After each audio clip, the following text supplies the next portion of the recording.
Welcome back, story lovers. Thank you for your continued support and for joining me on this journey. Please consider liking and subscribing. It means I can continue providing content. Chapter 16. Lucas plonked himself on the dusty cushion of the upright chair. Heavy, ragged curtains darkened the small kitchen. Weighty cobwebs like hammocks hung across the top of the rotting window frame, and cockroaches clicked and scuttled over the tiles, hiding in the cracks of the old cupboards.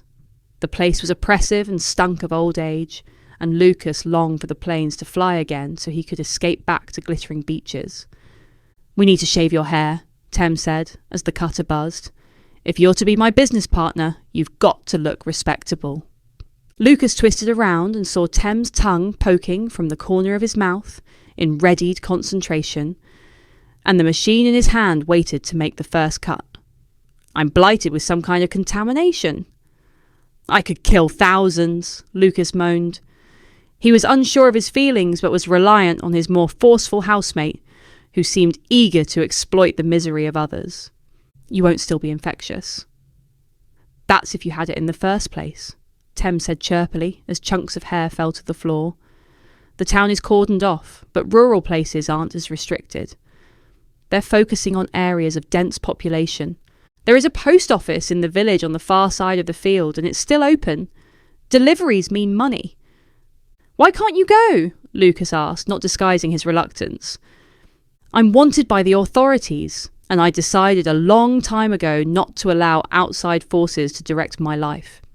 You're a middle-class layabout, but still vaguely acceptable." He switched off the shaver and moved around to the front with one of his dolls in his hands. "You look quite smart," he added, grinning. He plonked the toy on Lucas's lap. "Now help me package this lot." Lucas smiled back awkwardly. "You're always scheming."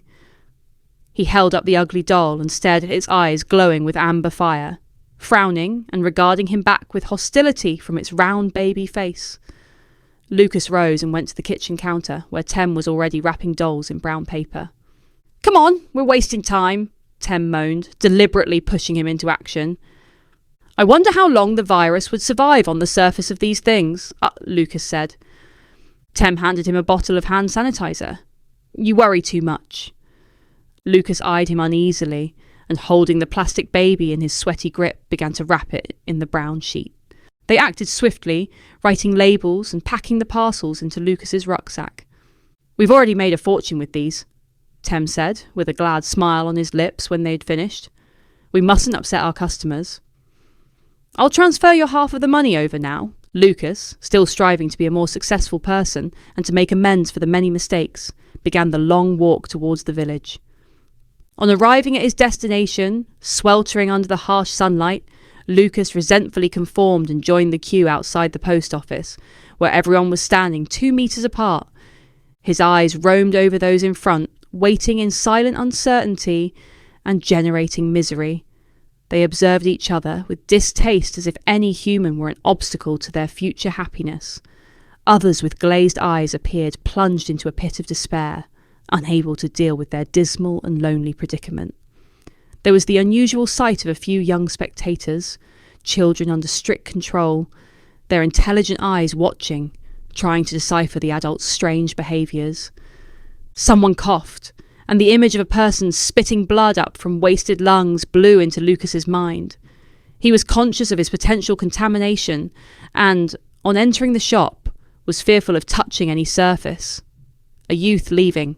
The counter without a care in the world moved too near, and the veins in Lucas's neck swelled with rage. "Keep your distance, mate," he blurted. "It might not be you who's contaminated." Then he clamped his mouth shut, imagining his breath spraying the whole room with death. He felt like a traitor and a fraud, and wondered how many people he'd infected that day, from the dolls to the many random encounters with gates and walls as he crossed the field. The woman behind the plastic screen leisurely took and weighed his parcels without question. A man with tufty, unruly grey hair standing behind her was holding a newspaper and looking concerned. "It says here the police are looking for a gang or a religious cult who are roaming the country, burning down hospitals and the homes of the sick. They believe people with the virus have sinned against God and are responsible for the economic depression blighting many lives. These brainless gangs believe they need to be punished and the world cleaned. In their manifesto, they point out how the Great Plague of 1665 was followed a year later by the Fire of London. After that, the disease barely returned. In their minds, fire is the answer. "Oh my," the middle-aged woman responded as she handed Lucas the bill. "That is terrible. I wonder what they will do when a member of their own family gets sick. I expect they are amongst the young and healthy. What with the denial protesters and arsonists, I think it's time our government got the military even more involved." Lucas emerged from the shop, aware that fundamental changes had occurred within himself, a complex mosaic of emotions that he desperately wanted to understand. Ambushed and assaulted by so many accelerating dark events, had left him anxious on a once idyllically sighing, perfect summer's day. Nothing could be enjoyed anymore. There was no pleasure anywhere. He surveyed his surroundings of picturesque cottages adorned with dripping, colourful flowers, behind windows curtained against the enemy and the doors tightly shut, with the muffled noises of lives sealed into self-isolation. The inhabitants sat in front of their televisions, watching and listening to the accusations and reproaches as politicians and medics apportioned blame, absorbing the frightening warnings, the charts and the daily counting of destroyed lives. Lastly, he imagined the headlines announcing a super spreader infecting dolls and killing young children. One emotion he could recognise was guilt, and it accumulated with every breath. He didn't want to be a murderer. No sunlight could penetrate his darkness as a titanic wave of regret engulfed him, sending tears spilling down his cheeks. With his empty rucksack on his back, he rushed up the hill to the churchyard to seek peace and comfort and the hope that God would forgive him of his unwitting crimes. He took a tissue out of his pocket to cover his fingers as he lifted the latch on the gate, but passed through, imagining he'd killed thousands. On impulse, he avoided the large, comforting structure of the church and decided first to stroll around the graveyard. Shady green bushes and trees on the boundary created a barrier against the outside world. Everything drooped in the unnatural heat of the drowsy afternoon.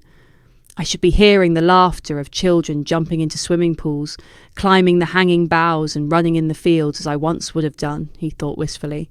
With his head bowed, he brushed his tears away with his shirt sleeve.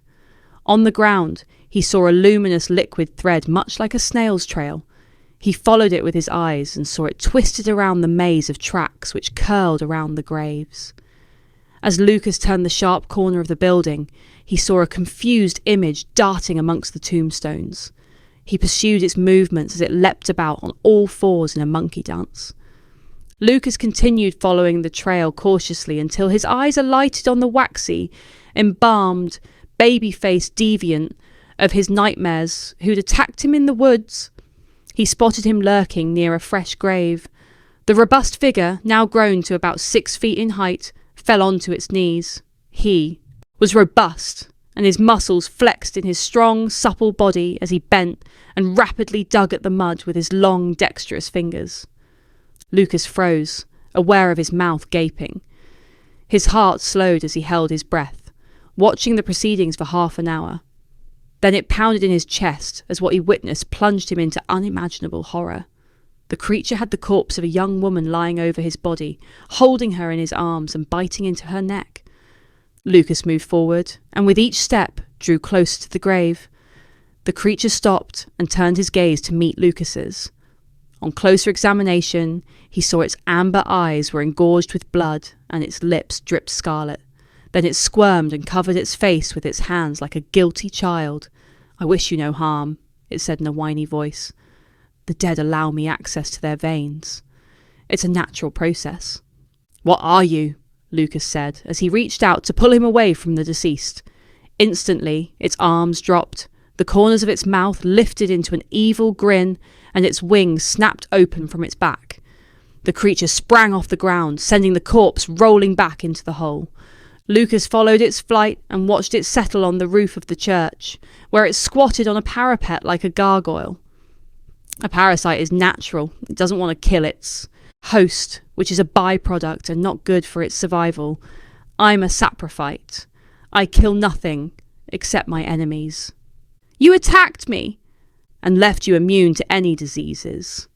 In his rage, Lucas's eyes darted over the ground and, spotting a rock, picked it up and hurled it towards the diabolical creature. "We don't defile our dead," he screamed. The creature took to the sky, rising high until it was out of sight.